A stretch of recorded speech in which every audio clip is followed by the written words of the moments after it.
Commercial explosives are a unique and highly useful tool.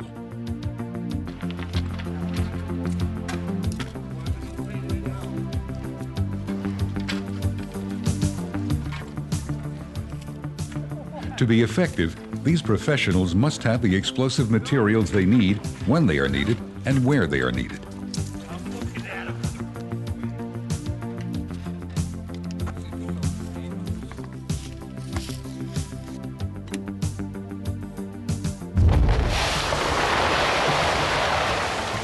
To fill this need, storage facilities for explosive materials are necessary. These facilities must be safe and secure to maximize public safety and eliminate unauthorized access.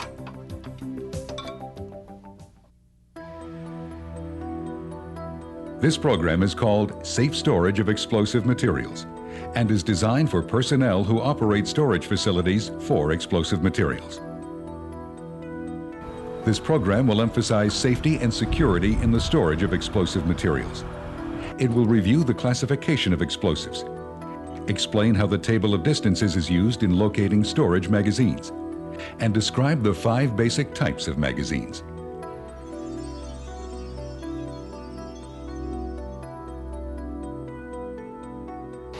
The program will also describe safety and security procedures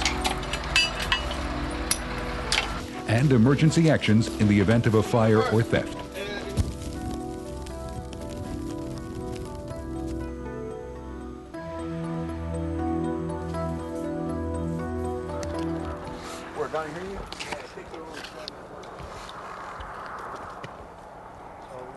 Explosive materials is a term which encompasses explosives, blasting agents, and detonators. An explosive is any chemical compound, mixture, or device, the primary purpose of which is to function by the extremely rapid release of gas and heat. Dynamite, black powder, and cast boosters are just some materials that are defined as explosives.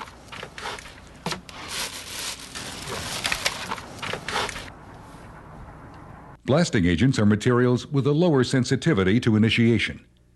An example is ammonium nitrate and fuel oil, usually called ANFO. A blasting agent must meet prescribed criteria for insensitivity to initiation, or otherwise must be defined as an explosive. Finally, detonators contain an initiating or primary explosive and include detonating cord connectors and blasting caps.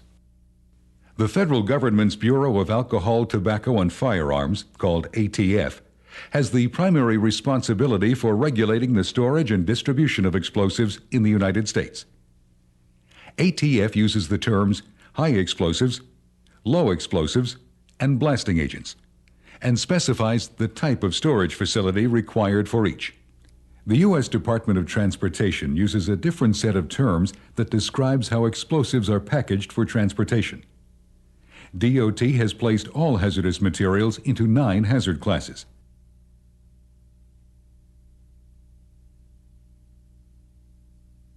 With Class 1 reserved for explosives. There are 6 divisions in Class 1. Division 1.1 is for explosives that have a mass exploding hazard. Division 1.2 is for explosives that have a projection hazard. Division 1.3 consists of explosives that are predominantly a fire hazard and either a minor blast hazard or a minor projection hazard or both. Division 1.4 consists of explosives that present a minor explosion hazard with the effect largely confined to the package. Division 1.5 consists of very insensitive explosives, such as blasting agents.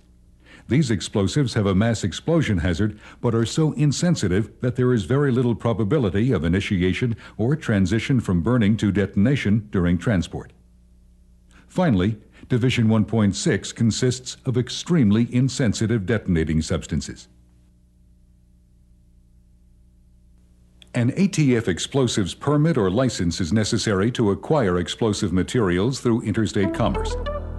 Permits from the state and local fire marshals may also be required. Permits should be posted at each place of operation.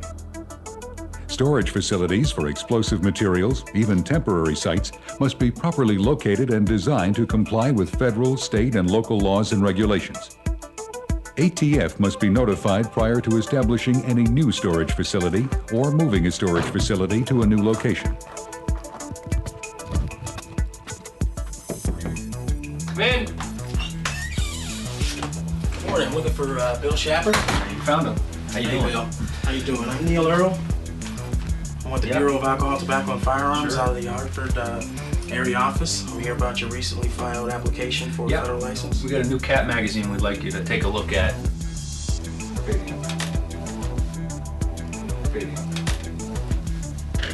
What type of Included in the notification must be the type and quantity of explosive materials and the location of the site. Others to be notified include the local fire department and the Environmental Protection Agency. If the amount of explosives exceeds certain established quantities, the local Emergency Planning Committee also must be notified. Some municipalities may require review of plans by other agencies as well. The American Table of Distances, published by the Institute of Makers of Explosives, is the reference for locating magazines storing high explosives. The table was designed to safeguard life and property. Given a specific quantity of explosive materials, the table provides the distance the storage facility should be from various exposures: inhabited buildings, highways, passenger railways, or other magazines. The table does not apply to military ordnance or to actual blasting work. The American Table of Distances has been developed from the study of a wide range of explosions.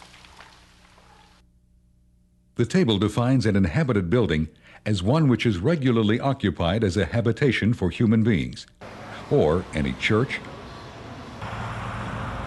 school, railroad station, store, or other structure where people are accustomed to assemble. Excepted are structures occupied in connection with the manufacture, transportation, or storage of explosives. The table differentiates between barricaded and unbarricaded storage. Barricading refers to the effective screening of the magazine by a natural or artificial barrier. Natural barriers might be hills or timber of sufficient density that the surrounding exposures cannot be seen from the magazine when the trees are bare of leaves. An artificial barrier is a mound or revetted wall of earth at least 3 feet thick. The proper height of a barrier is determined by drawing a straight line from the top of the magazine to the eave line of the exposed building, or to a point 12 feet above the center of a railway or highway. The line must pass through the barrier. Another table provides separation distances of ammonium nitrate and blasting agents from explosives. The explosive is considered the donor for propagation, while the ammonium nitrate is considered the acceptor. A very important issue is the separation of magazines on the same site. If such magazines cannot be separated by the distance shown on the table, they must be treated as one magazine, and the total amount of explosives in both magazines must be treated as stored in a single magazine. IME Safety Library Publications 1 and 2 should be consulted for information about construction and separation distances. ATF issues regulations prescribing standards for magazine construction. Generally, magazines must be fire, bullet, and weather resistant. A magazine is considered bullet resistant if it can resist penetration of a bullet of 150 grain M2 ball ammunition having a nominal muzzle velocity of 2,700 feet per second, fired from a .30 caliber rifle from a distance of 100 feet perpendicular from a wall or door. The regulations cover 5 different types of magazine construction and list the types of magazines in which each kind of explosive material can be stored. A Type 1 magazine is a permanent structure, such as a building, Army-type structure, or tunnel, which is bullet, fire, weather, and theft resistant. It can be used to store all types of explosive materials. The foundations must be constructed of cement, concrete blocks, stone, brick, metal, or wood posts. and completely enclosed, except for vent openings. The ground must be graded so water will drain away from the magazine. Walls must be constructed of steel, masonry, or a combination of materials which are fire-resistant and structurally sound. Any voids in concrete blocks must be filled with well-tamped sand or cement. The interior may be lined with lattice or equivalent configuration to aid in ventilation. The exterior should be painted a light color to reduce heating of the interior. Interior painting and lattice work also prevent explosives from contacting masonry or metal walls. The floor should be of wood or other approved materials. The roof must be constructed of structurally sound materials which are fire-resistant on the exterior. If surrounding terrain makes it possible to shoot a bullet at such an angle that it could strike the material stored in the magazine, then the roof should be of bullet-resistant construction. Ventilation must be adequate and will differ depending on the climate. Vent openings should be screened to prevent entering of sparks or rodents, and offset or shielded for bullet-resistant purposes. Doors must be constructed of not less than 1/4 inch steel plate with 2 inches of hardwood and must fit tightly. All hinges, hasps, and locking hardware must be secured and fastened by welding or by through bolts, which cannot be removed when the door is locked. There must be 2 mortise locks and a case-hardened shackle.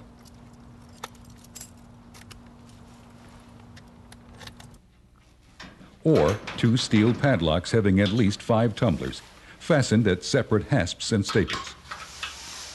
Padlocks must be protected by 1/4 inch steel hoods to discourage cutting, sawing, or levering. There may be a combination of mortise and hooded padlock, or a mortise lock that requires 2 keys to open, or a 3-point lock which secures the door to the frame at more than 1 point. A Type 2 magazine is a portable or mobile structure, such as a skid magazine, trailer, or semi-trailer. Type 2 magazines can be used to store all types of explosive materials. Wall construction and lock configuration must be the same as a Type 1 magazine. Type 2 magazines must be supported on blocks or some other foundation so that walls are not in contact with the ground. If the magazine is less than 1 cubic yard, it must be fastened to a fixed object to prevent theft. Vehicular magazines must be immobilized by removing the wheels or with a kingpin lock. A Type 3 magazine is a day box or other portable magazine for temporary storage, which can be used to store all types of explosive materials. Type 3 magazines should be theft, fire, and weather resistant, but do not have to be bullet resistant. Explosive materials should not be left unattended in a day box, and at the end of the day should be transferred to another type of magazine for overnight storage.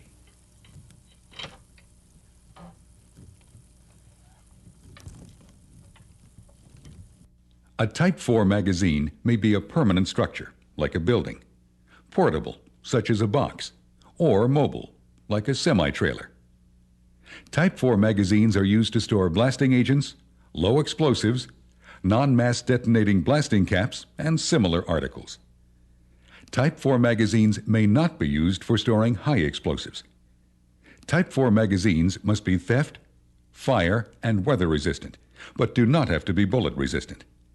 Construction may be of masonry, wood covered with metal, fabricated metal, or a combination of these materials. The magazine must be lined with a non-sparking material. A Type 5 magazine may be a building, dugout, bin, box, trailer or semi-trailer, or other mobile facility such as a bulk tank. Type 5 magazines may be used only for storing blasting agents and should be theft and weather resistant, but do not have to be bullet resistant. Construction may be of masonry, wood covered with metal, fabricated metal, or a combination of these materials. Trailers and similar vehicular magazines require only one locking device and do not require hoods. Bulk storage unit discharges must close tightly enough to prevent leakage. Placards required by DOT for the transportation of blasting agents shall be displayed when blasting agents are stored in a mobile facility.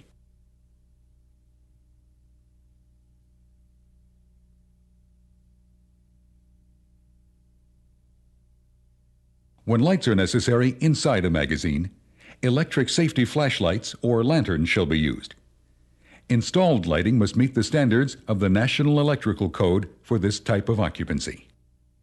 It is important to note that these are standards against which magazines are measured. IME Safety Library Publication 1, Construction Guide for Storage Magazines, also offers alternative construction standards. Anyone planning to store explosive materials should first contact ATF for construction specifications. Magazines used for temporary indoor storage are to be constructed to the same standards as a Type 5 magazine, and should have casters or substantial wheels to facilitate removal from the building in the event of an emergency. Indoor storage of high explosives should not exceed a quantity of 50 pounds. Detonators must be stored in a separate magazine, and the total quantity of detonators should not exceed 5,000. The magazine must be painted red and marked "Explosives, Keep Fire Away." It should be located on a building floor that has an exterior entrance or ramps leading to grade, and should be no more than 10 feet from such an entrance. The fire department should be notified of the position. A competent person must be in charge of the magazine operation and be responsible for enforcing all safety regulations. The magazine should be inspected frequently, daily if possible, but at a minimum weekly, to determine if there has been any unauthorized entry or removal of contents. An annual inventory is required. Protecting and safeguarding explosive materials from any accidental explosion or unauthorized use is a very important job. Personnel must know the actions to take during an emergency. Personnel selected to work at a magazine must be mature, capable, responsible, drug-free, not addicted to alcohol, and should not have been convicted of a felony. Personnel should receive training in ATF regulations as well as applicable state and local regulations. For storage of magazines. This tells how the magazines are constructed. There is a recommended IME magazine. They should know record keeping, storage requirements, and truck loading procedures. The magazine sighting.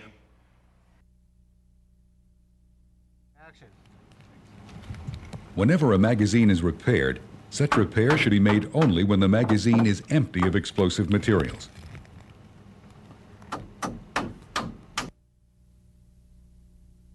It is a good idea to post a list inside the magazine of safe storage practices. Detonators may be stored in a Type 1, Type 2, or Type 3 magazine, although unattended or overnight storage is not authorized in a Type 3 magazine. Non-mass detonating blasting caps, both electrical and non-electrical, classified under Division 1.4 by DOT, may be kept in a Type 4 magazine. Detonating cord may be stored with explosive materials other than detonators. Primed explosives must never be stored in a magazine. The interior of the magazine should be kept clean, dry, and well ventilated.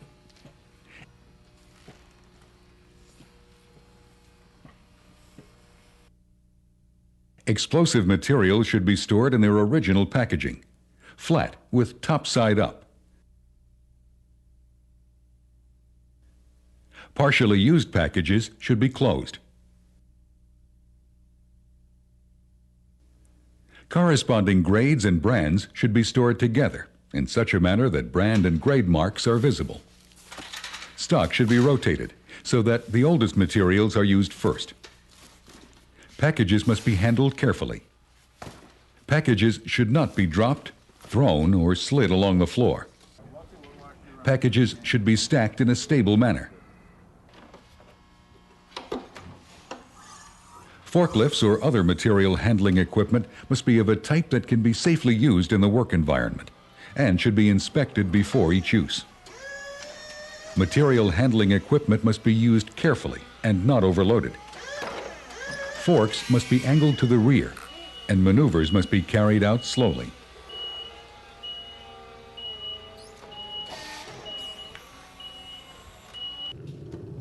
If a load becomes unstable, the operator must stop and restack the load.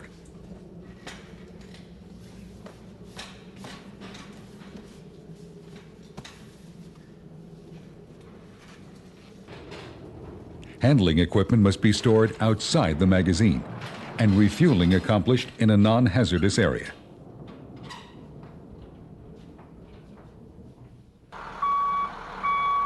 Before a truck is loaded, the engine must be stopped, brakes set, and wheels chocked.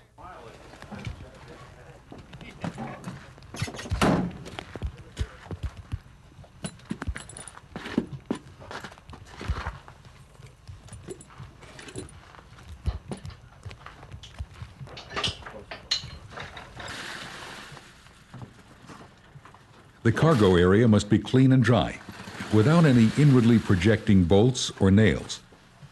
If there is to be a mixed load, explosives must be separated from other hazardous materials or from incompatible explosives. In such cases, DOT segregation and compatibility charts must be referenced.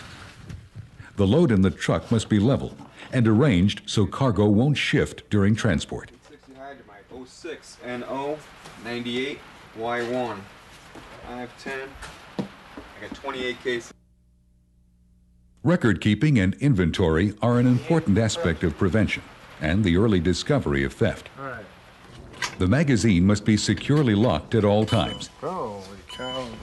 Don't point that at me.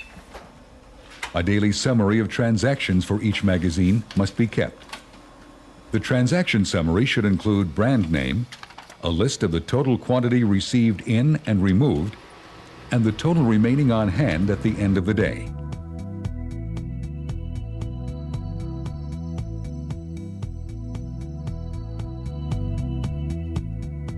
You must be able to detect theft. If a loss is discovered, take action to safeguard the explosive materials from further theft.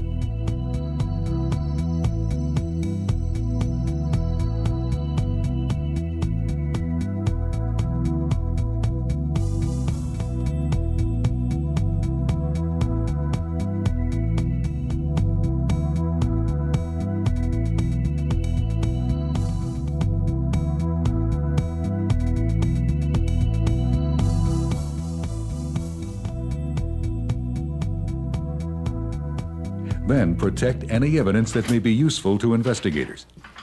As soon as possible, report the theft or loss to ATF at 800-800-3855.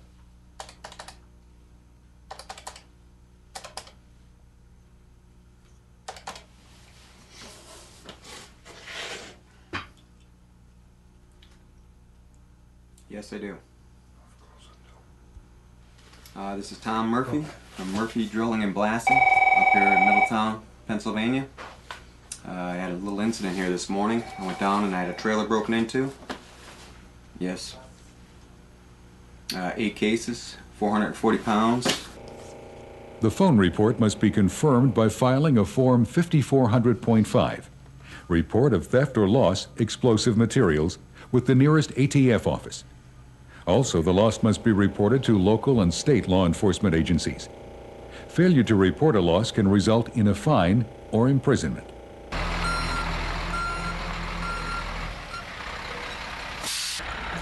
To help prevent theft, unused explosive materials must be returned to the magazine and secured.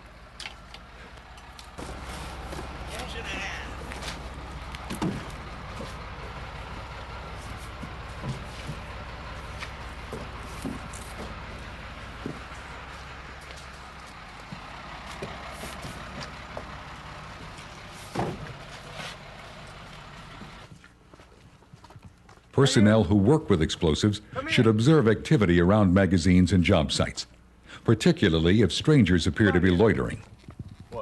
Escort strangers from the property.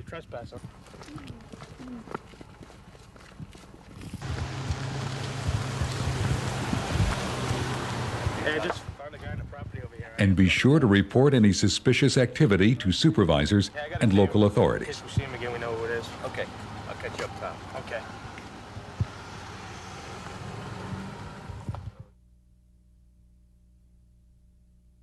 All access roads to magazines should be posted. As well, post the perimeter of the magazine with "Explosives, Keep Off" signs with at least 1-inch high lettering. To lessen the danger of fire, it is required to keep areas within 25 feet of the magazine clear of brush, dried grass, leaves, and similar combustibles. Volatile materials, lighters, matches, open flames, and other sources of ignition must be kept more than 50 feet from the magazine.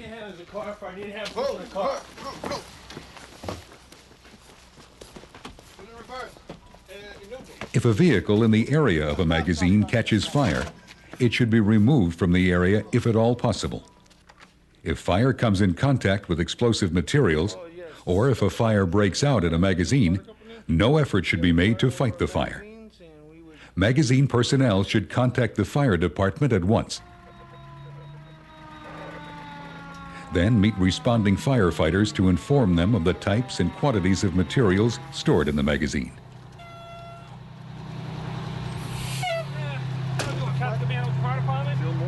Fire at building 517. There's a list of all the explosives on the property, and the area has been cleared. Everybody's out. Okay, so there's not a life hazard in there. Okay, and you've got a confirmed fire in there. Yes, we do. Okay.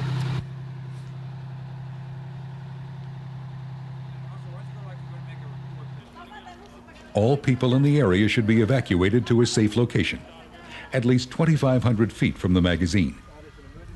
Then the perimeter should be patrolled to prevent unauthorized entrance.